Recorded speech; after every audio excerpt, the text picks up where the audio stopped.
Srila Prabhupada ki jai. So we're on the last chapter of this book, Elevation to Krishna Consciousness. This chapter is titled Taking to Krishna Consciousness, chapter 6. In India, all scriptures and great spiritual teachers, including Shankaracharya, and impersonalists, accept Krishna as the Supreme Lord. Here Prabhupada is saying how that in India, every great person, and he quotes Shankaracharya, Adi Shankaracharya, Sripad Adi Shankaracharya, according to Padma Purana, is an incarnation of Lord Shiva who came to kind of teach a little Advaita philosophy, a philosophy of impersonalism. The reason being, at the time before him, Buddha had come and Buddha had dismissed the entire Vedas because the people before that were misusing the Vedas, practicing it wrongly. Buddha had come to reject the Vedas. But now he comes again as Adi Shankaracharya to establish the position of Vedas, but covered the personality of God. But still, because he's a dear devotee, Shankara, in many places, Sripad Adi Shankaracharya, when he wrote, he would quote that, the Supreme God is Krishna.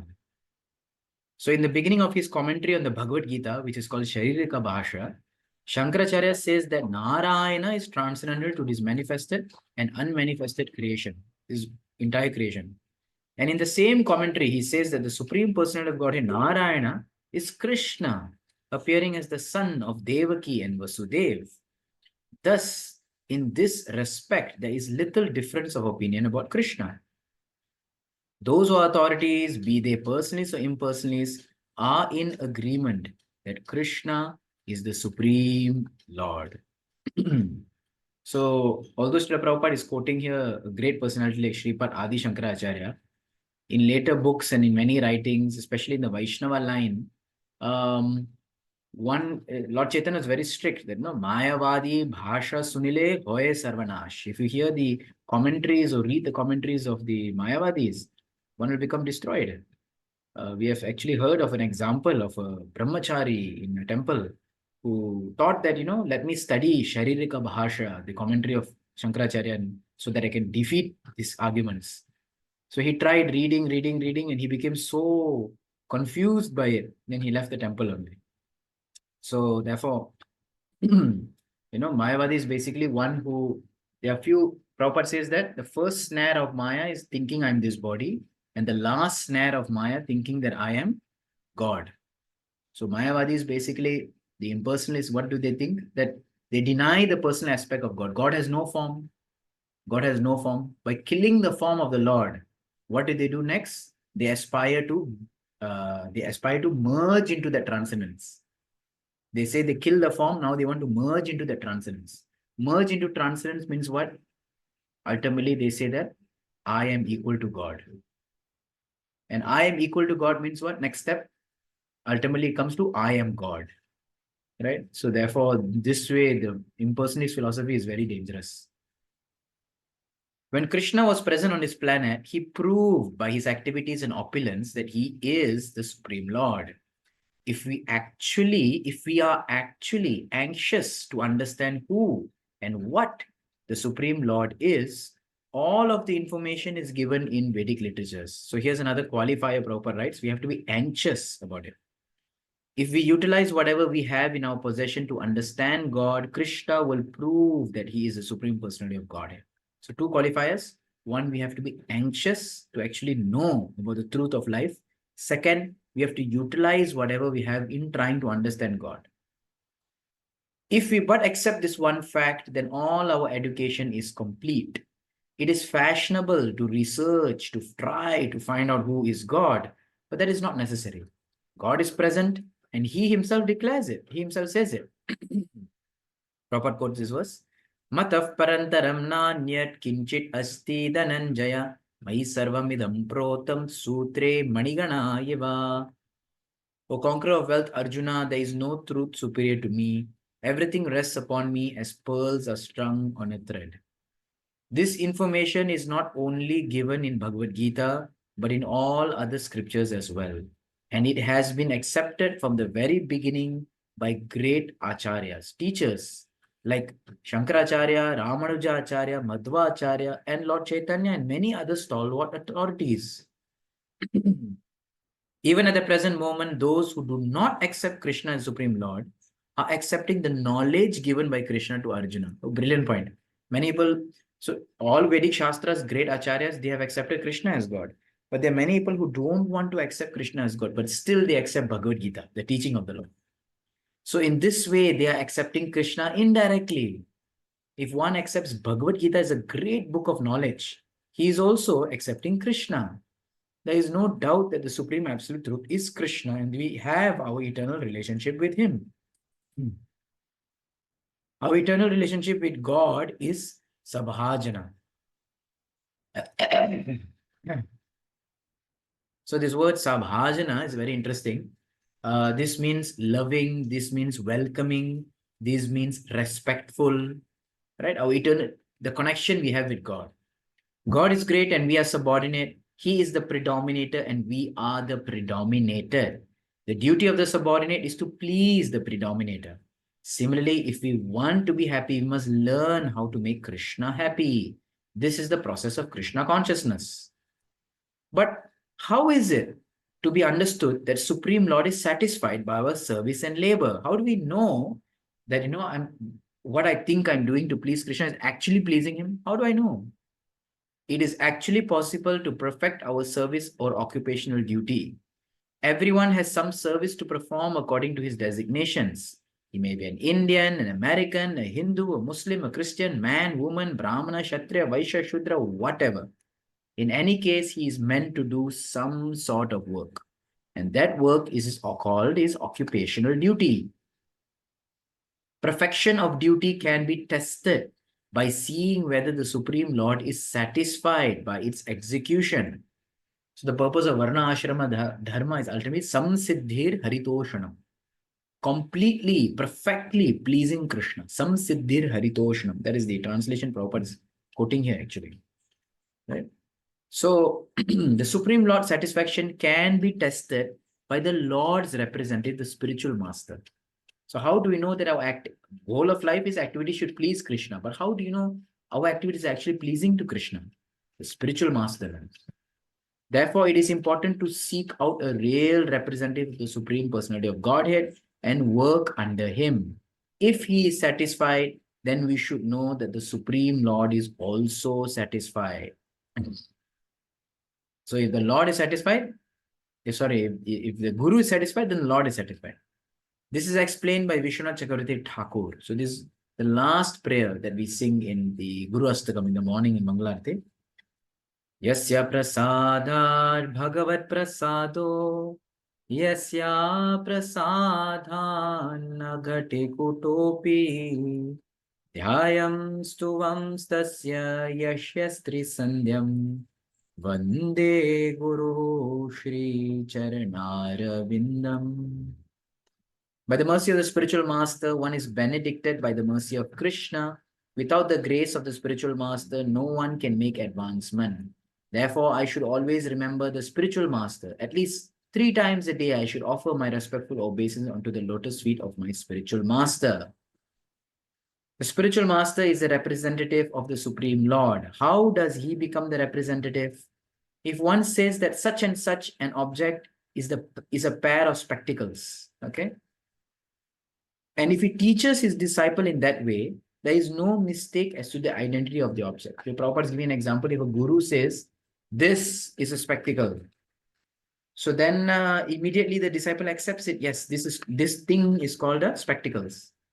Right? The spiritual master is he who has captured the words of a particular disciple succession. This guru is one who has understand from the parampara that this is called spectacles. And this is now handed over to the disciple. It's called spectacles. The disciple accepts it. In this case, the key word is spectacles. That is all. Similarly, Prabhupada says, the spiritual master does not have to say anything beyond that. You don't have to explain why is it called spectacles, spectacles, This is the qualification. Krishna says, I am supreme. And the spiritual master, he turns around and he says, Krishna is supreme. It is not that to be a representative of Krishna or to be a spiritual master, one has to have any extraordinary qualifications. So therefore, What is the real qualification of Guru? One who repeats perfectly what his spiritual master, what the parampara, what Krishna has taught. That's it. Jai Krishna Tattva Veta say Guru Hoy. One who knows Krishna Tattva and completely can become Guru. He simply has to carry the message from the authority as it is without any personal interpretation.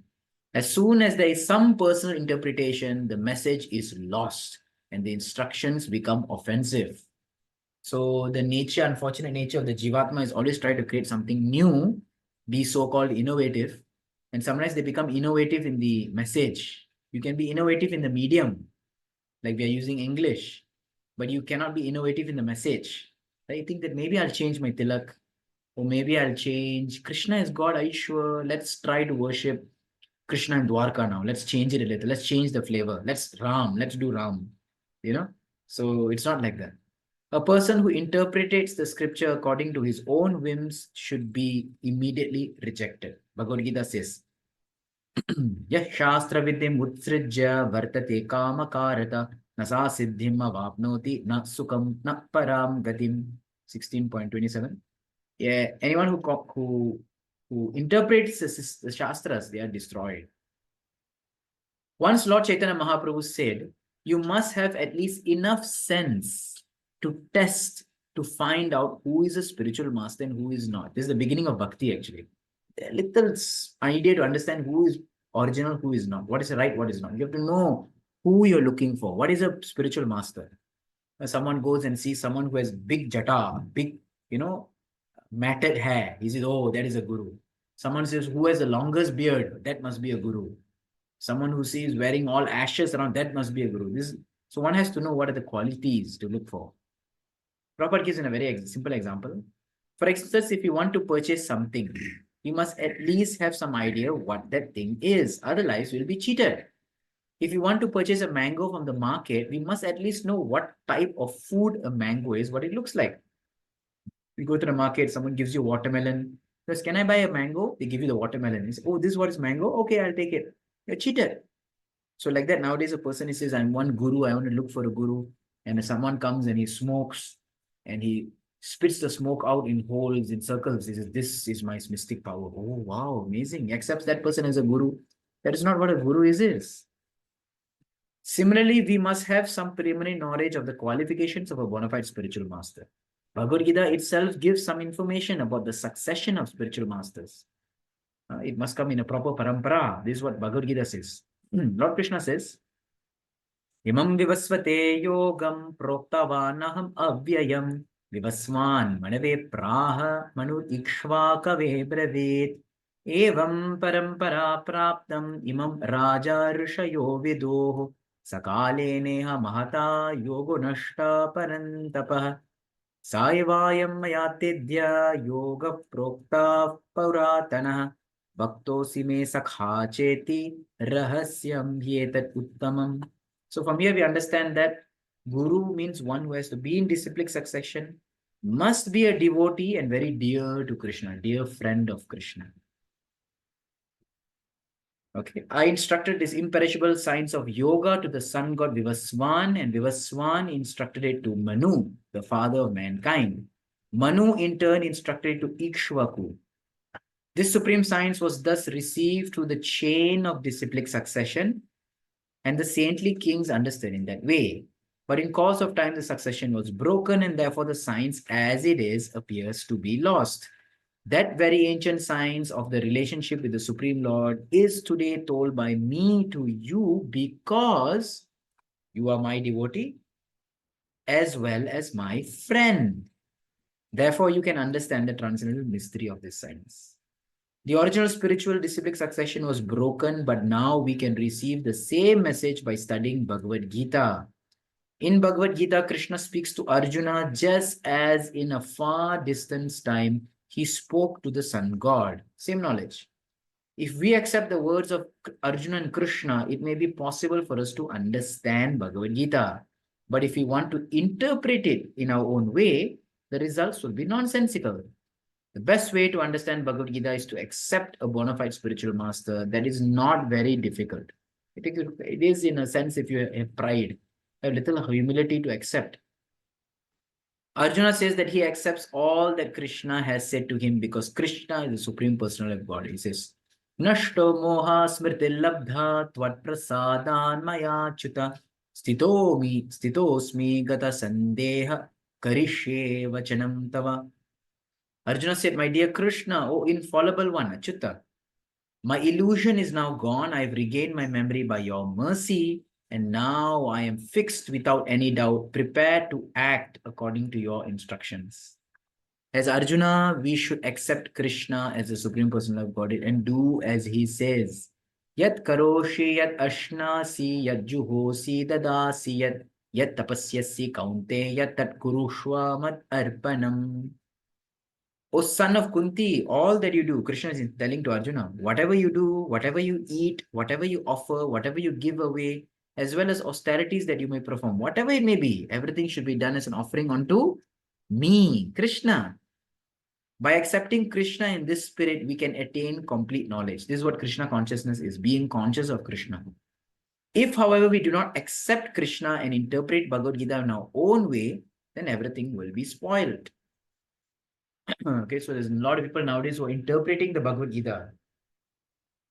If we are sincere, we will get a sincere spiritual master by the grace of Krishna. Very important line. If, however, we want to be cheated, Krishna will send us a cheater and we will be cheated through our lives. So there are many people who want spirituality, but they don't want surrender. They want to be spiritual. They want to have a spiritual experience, right? A spiritual energy, but they don't actually want to surrender to God. So then God sends them a cheater who says that, you don't have to do this, you don't have to do that. It's okay, take it easy, go slow. You also can become God and all that kind of lies. That is actually going on. For those who do not want to understand Krishna as he is, but want to understand by dint of their own imperfect vision, Krishna, God, remains unknown. The whole process is to accept Krishna and his instructions and therefore to render devotional service unto him. It is Srimati Radharani who is the very embodiment of perfect devotional service. In the Brahma Samhita, Radharani is described as Krishna's expansion of spiritual potency. In this way, she is non-different from Krishna, like we discussed yesterday in the earlier chapter, chapter 5. The gopis who tend Radha and Krishna are not ordinary women or girls. They are expansions of Krishna's pleasure potency. All the gopis, all the Dwarka Ranis we know, they are the expansions of Krishna's Hladini Shakti. Radharani and the gopis should never be accepted as ordinary women. Indeed, to understand their position, we need the guidance of a spiritual master. If we living entities want to actually associate with Radharani, that may be possible, although she is not an ordinary woman. We can become associates of Radharani by qualifying ourselves in devotional service. In devotional service, there is no frustration. Even if we perform only a small amount, it will grow. Devotional service is never lost. Neha vikramanaasho asti pratyavayo na vidyate swalpamapi asya dharmasya trayate mahatto bhayat. Bhagavad Gita 2.40, where even a little endeavor, swalpamapi asya dharmasya, little endeavor you put, trayate mahato bhayat. It can save you from a great amount of danger. As far as material things are concerned, whatever we gain in the world will be lost when the body is finished. This is like a statement to remember also. But since we are eternal spiritual sparks, our spiritual assets go with us. So because material things will only end when the material body ends, but spiritual things will always continue with us, gradually fructifying. In this way, those who have previously cultivated transcendental consciousness come in contact with Krishna consciousness through this movement. So here Prabhupada says most of the people who become devotees, high tendency that in their previous life they have cultivated some Krishna consciousness, some sukriti, right? Some devotional piety, maybe some eating some prasad, hearing some Hari Kirtan, bhajan, some pravachan, some lecture, something, or seeing the beautiful forms of the Lord, or actually being a devotee in the past life. So therefore it's carrying forward in this life. Interest in Krishna consciousness is not commonplace. It is not something that everyone will be interested in. Srila Prabhupada told our movement is a diamond movement. selling diamonds, you'll find very few diamond shops, right? We know that our numbers will not go in the millions and billions, and the most popular religion, the most popular following, we know it will never happen because Krishna consciousness is very rare, right? It's only for certain select or people who are fortunate in one sense. Okay, it's not commonplace. So we as preachers, we try to create the interest in Krishna consciousness by giving them sukriti, taking Hari Prasad, hearing Hari Kirtan, Hari Katha. Right? In Bhagavad Gita, it is said that out of many millions and billions of persons, only one is interested in achieving perfection. Manushyanam sahasreshu kaschit yati siddhaya. If we can advertise that simply by reading this book, this Elevation to Krishna Consciousness, and meditating for 15 minutes, anyone can immediately get power, become successful in business, and pass his examination. Prabhupada says, no, read this one and just meditate 15 minutes. You get all this. Many people will be attracted to this book. People are not attracted to Krishna consciousness before they prefer to be cheated by Maya. They think that the perfection of life is in eating a great supply of food, or in sleeping 20 hours a day, or in having a new mate every night or every day. So this is what people think: eating, sleeping, having sex. People are interested in these things, but not in the perfection of life. How unfortunate! How unfortunate, actually. It's like Prabhupada says, no, dog and cat dog civilization, animal civilization. The only thing they're interested in these things. People are not interested in Krishna consciousness. But here Prabhupada gives a call for action. Every intelligent man should at least experiment with Krishna consciousness. Should try. Come, try, take some prasad, live with the devotees, chant Hare Krishna, dance and see. He should say, all right, I have been enjoying this eating and sleeping for so many lives. These things are available for me to enjoy in my bird and animal bodies. Now, in this life, let me restrict the 4 principles of animalistic life: eating, sleeping, defending, and mating, and let me devote my time to developing Krishna consciousness. In this way, my life will be successful. This is a very beautiful paragraph. Meditation, actually, probably one should know, write it down, stick it on a wall or something. No, let me try. Enough of all this animalistic business. I've been doing it all the time. I'm still here doing it. Let me now try to take up to Krishna consciousness. Then Prabhupada says, it is not that we have coined this term Krishna consciousness. Prabhupada says, I did not create this word Krishna consciousness. Is a Krishna consciousness is the oldest phrase in the history of the world. They say the oldest phrase in the book. Right? So Krishna consciousness is the oldest phrase. Where is it coming from? Prabhupada said it comes from Bhagavad Gita. So 2 shlokas are there. Manmana bhava madbhakto, manmana bhava madbhakto. Let your mind be totally conscious, be totally thinking of me. Krishna consciousness. So Prabhupada takes this. Okay, 2 verses which are very similar. This is 18th chapter and 9th chapter of Bhagavad Gita. So I'll read through the slokas. Manmana bhava madbhakto matyaji mam namaskuru mamivashyasi satyam te pratijane priyosi me. Manmana bhava madbhakto matyaji mam namaskuru mamivashyasi yuktaivam atmanam matparayana. The phrase Manmana Bhava Matmakto means just or be always conscious of me, Krishna consciousness. This then is Krishna consciousness. In Bhagavad Gita, Krishna is repeatedly saying that we should worship him, offer obeisance to him, and come to him. So many places, many shlokas. I am the supreme, worship me, come to me, Buddha Bhava Samanvitaha, worship me. Bhagavad Gita clearly points to the absolute necessity of Krishna consciousness, and Bhagavad Gita is accepted as the essence of the Upanishads. Sarva Gavo hi Upanishada. Okay, Tugda Gopala Nandana. So Adi Shankaracharya glorifies that how all the Upanishads are like the cow, right? And Arjuna and Krishna like the milk people. Arjuna is like the calf. The calf is placed near the cow, and the milk comes out. The milk is like Gita, Bhagavad Gita. Bhagavad Gita is the Vedanta Saram. Even from the historical point of view, it has no comparison. It has been calculated on the basis of archaeological evidence that Krishna spoke Bhagavad Gita on the battlefield of Kurukshetra more than 5,000 years ago. So this Krishna conscious movement, even from the historical point of view, is 5,000 years old. So we can actually see so beautiful. There are so many movements, so many religious sects, and so many different, societies are there in this world nowadays, especially. But Krishna consciousness, Srila Prabhupada's amazing mercy onto us is that we are so connected to Shastra. Many times he's just saying, refer back to Shastra, refer back to the Vedas. This is very connected to the Vedas. Its philosophy is the oldest in the history of the world. If we wish to trace it even further back, we find that Sri Krishna spoke it earlier to the sun god. Krishna is eternal and the consciousness of Krishna is also eternal. In this way, Krishna consciousness should be approached.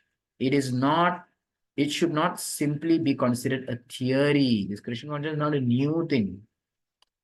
When Krishna consciousness is covered by any other consciousness, we experience our contaminated conditional life. So when a pure Krishna consciousness is there within everyone, when it's covered, we experience contaminated life. When the sky is clear, we can see the sun's brilliant effulgence. But when it's covered by the clouds, we cannot see it.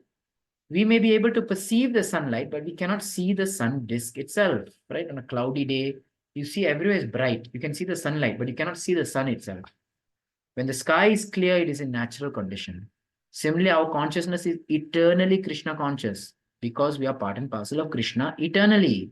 This is asserted in the 15th chapter of Bhagavad Gita.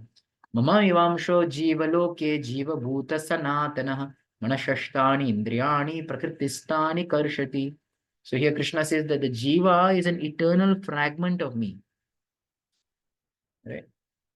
Somehow or other, we have come in contact with the material nature, and because of the mind and the six senses, we are struggling hard to exist. That is Darwin's theory, the struggle for existence, survival of the fittest. However, the actual fact is that our constant position is not one of struggle. This is the amazing thing. In life, jivas are not supposed to struggle. Struggle is the position of animal life. Sometimes today, I struggled very hard and I achieved the results. Struggle is actually for animals. Human life should be blissful and should have its goal as spiritual advancement. At one time, that was India's principle of life. And there was a class of people, the Brahmanas, who engaged themselves exclusively in spiritual culture. Although Brahmanical culture life is enunciated in the scriptures of India, it is not for Indians alone, but for all human beings. The Vedas were written for all mankind, but it so happened that when the Vedas were written, what is now known as the Indian culture was the only one extant. At the time, the whole planet was called Bharata Varsha, the after Emperor Bharata Maharaj, the son of Rishabhadev. So India was not only called Bharata, the whole planet, the whole creation was called Bharata, and everyone followed Vedic principles.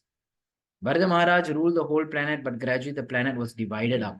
So the dharma of the Vedic culture could not simply be considered Indian or Hindu in a sectarian sense. Therefore, we are not Indian or Hindu.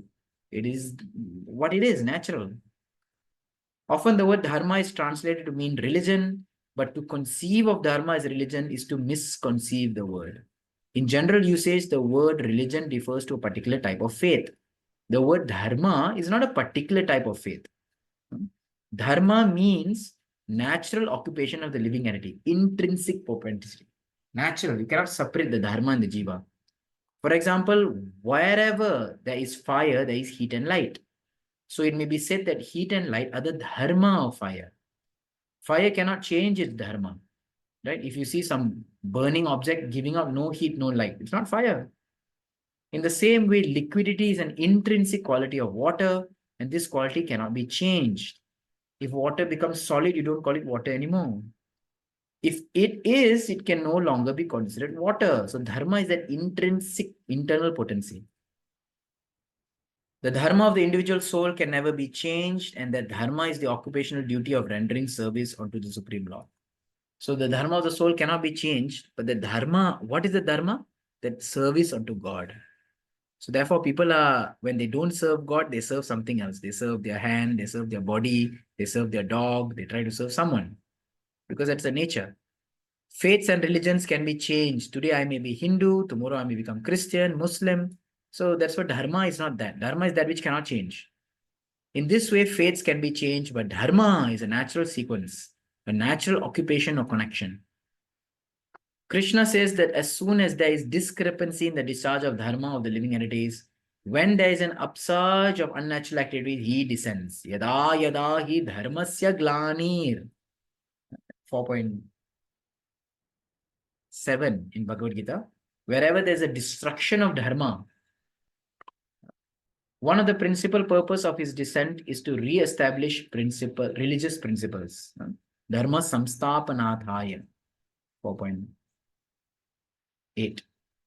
The best Bhagavad Gita, the best system of religion is that which best trains us to surrender unto Supreme Lord. This is the basic principle underlying Bhagavad Gita. We can select our own religion. So here Prabhupada is being very broad-minded. Okay, select whatever religion you want. You want to be Hindu, Muslim, Buddhist, Christian, whatever. As long as we know that the real purpose of religion. Indeed, Srimad Bhagavatam does not recommend that we give up our present religion, but it does hint at the purpose of religion. Dharma prochita kaitava atra paramo nirmatsaranam satam. The purpose of dharma is to invoke love for God. That purpose is love for Godhead, and that religion which teaches us best how to love Supreme is the best religion. So then someone may say that, oh, Prabhu, can I then be a Muslim, Hindu, Christian? Yeah, you can be that, but Krishna consciousness is beyond all that. Because the religion that teaches you best how to know, love God is the best. So if you want to love someone, you have to have full information. Now, when they don't even have the name, the address, the location, or how God looks like, how can you love God then? In this age specifically, there is a general decay in the consciousness of the mass of people. Everyone is, their consciousness is going down. A few people remember that there is God, but for most part, people are forgetting Him, the reality of this world. Therefore, they cannot be happy. People are thinking that God is dead, or that we have no obligation to God, or that there is no God. It's very sad. So nowadays, people, a little reversals they get in their life, some loved one passed away or something, immediately they reject God. This sort of thinking will never make for happiness. When civilization is godless or atheistic, as it is today, God or a representative comes to remind people of their relationship with the Supreme Consciousness. So, in the current age, we see that, if people are no longer interested in spiritual life.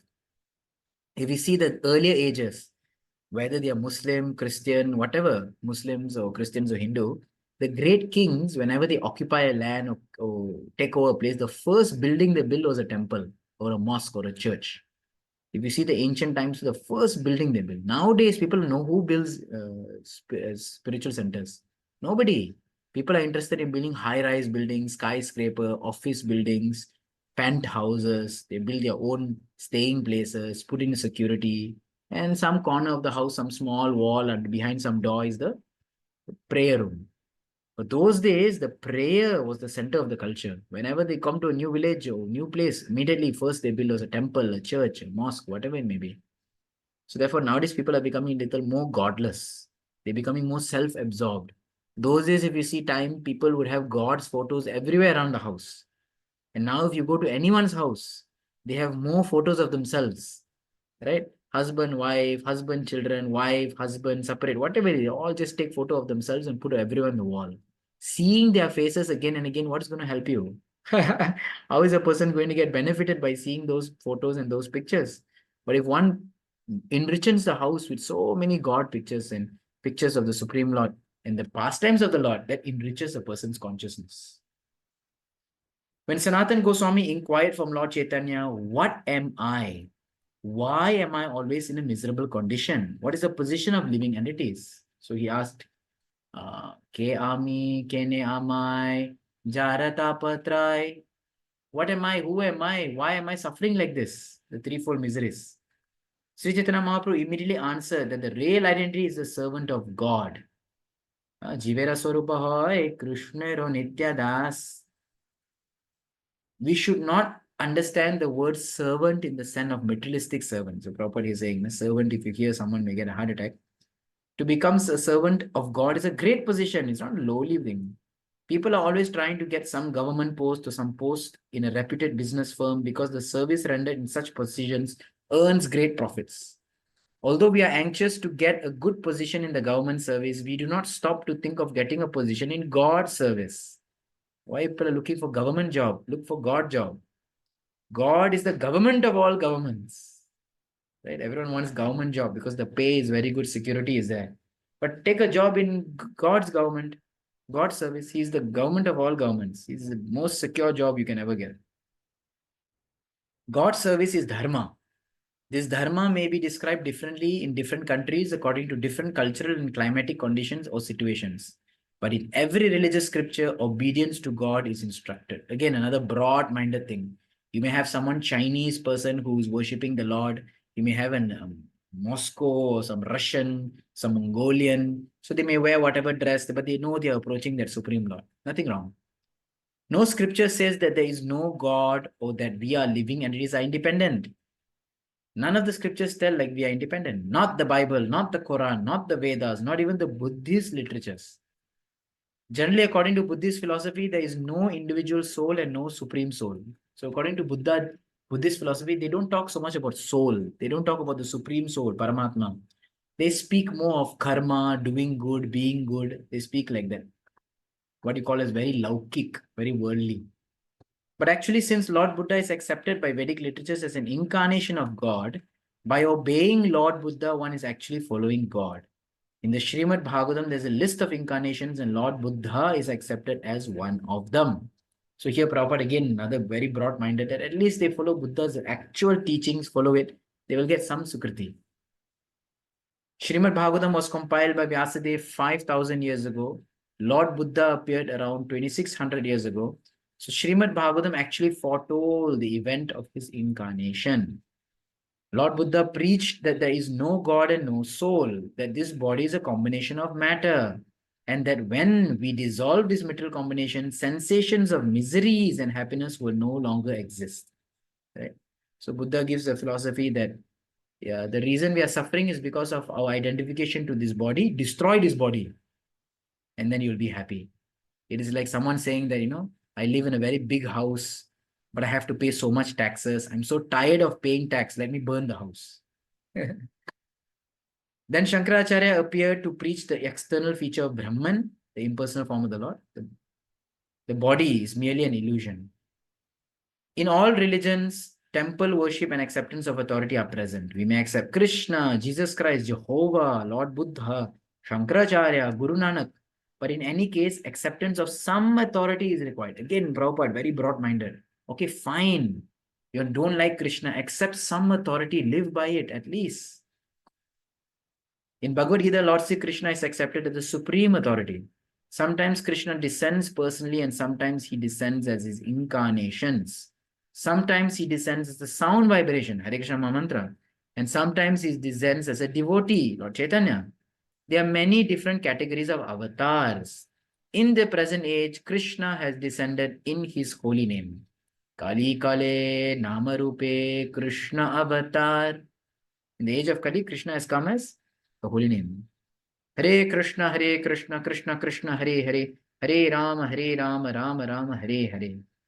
Lord Chaitanya Mahaprabhu also confirmed that in this age, Krishna has descended in the form of sound vibration. Sound is one of the forms which the Lord takes. Therefore, it is stated that there is no difference between Krishna and his name. Today, people have forgotten their relationship with God. It's very true. Nowadays, hardly anyone even bothers about being pious or prayerful. But this incarnation of Krishna in the form of his holy names, this chanting of Hare Krishna, will deliver all the people of the world from their forgetfulness. So this is the great chanting for deliverance. It is a chanting to remember, to rekindle the consciousness, to remember Krishna. Therefore, we have to take it very serious to chant Hare Krishna as much as we can, continuously. Lord Chaitanya Mahaprabhu says that if we chant or associate with the chanting of the holy names of Krishna, we will reach the highest perfectional stage. So we are chanting and we are associating with that sound vibration, but we're hearing what we chant. According to Srimad Bhagavatam, there are different processes for different age, but the principle of each process remains valid in all ages. What is the principle? Surrender unto God. So different process for different age. Kritaya dhyayato Vishnum. In Satyuga, there was meditation. Kritayo dhyayato Vishnum Tretayam yajato makhaihi. In Treta Yuga, there was doing Homa or Yagya. Dvapare Paricharyayam. In Dwapar Yuga, people are doing temple worship. Kalau Tad Hari Kirtanat. In the age of Kali, only Hari Kirtan is possible. It is not that the chanting of Hare Krishna is effective in this age and not in Satyuga. So it's not that only chanting was here. Nor is it that people were not chanting the holy names of Krishna in Satyuga. In Satyuga, the meditation was the main process. The great Munis meditated for periods extending up to 60,000 years because they had ability, they could do something which is more difficult. In this age, however, perfection by that means of meditation is not possible because we are short-lived. Consequently, in this age, especially recommended that we all sit down together and chant Hare Krishna. So if you come to our ISKCON temples, you'll see everyone in the morning sit together and chant Hare Krishna. It is very easy and everyone can take part in it. There is no necessity of education, nor are there any previous qualifications required. In this age, people are also very slow, manda, and unfortunate. Manda bhagya. And they are contaminated with bad association. Upadritaha, always disturbed. Chaitanya Mahaprabhu introduced the chanting of Hare Krishna, Krishna Krishna, Hare Hare, Hare Rama, Rama Rama, Hare Hare, as a great means of propaganda for spreading love of God. It is not that it is recommended only for Kali Yuga. Actually, it is recommended in every age. There have always been many devotees who have chanted and reached perfection in all ages, in Satya Yuga, in Treta Yuga, Dwapara Yuga, Kali Yuga. That is the beauty of this Krishna consciousness movement. It is not simply for one age, for one country, for one class of people. No. Hare Krishna can be chanted by any man in any social position, in any country, in any age. For Krishna is the Supreme Lord of all peoples, in all social positions, in all countries, and in all ages. Krishna being the Supreme Lord will not change. Right? So it's very beautiful. We end this book. If we just look at the index, how these actually chapters they flow, right? So very nice. The first chapter, choosing human and animal lives, we saw how with this body, like a $1 million dollars are given to you, you should able to get 2 million out of it. That means you're human, you're able to utilize it. Then we saw hard struggle for happiness, how people are struggling so much for happiness in sense gratification, but the real happiness is obtained in spiritual life. Then we saw how towards a peaceful society, how everyone should ultimately aim towards serving Krishna. Fourth chapter, we saw what is Krishna, what is God. God is Asama Urdhva, no one better than him, no one beyond him, no one equal to him. And so many other definitions. God has a form.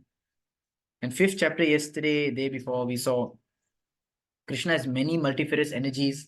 And in that, they are, reciprocating with Krishna. Krishna has no inferior, superior energy. We have to take shelter of Krishna's energy and thereby please Krishna. In this chapter, taking to Krishna consciousness, very practically, it starts with understanding, accepting. I should know what I'm looking for.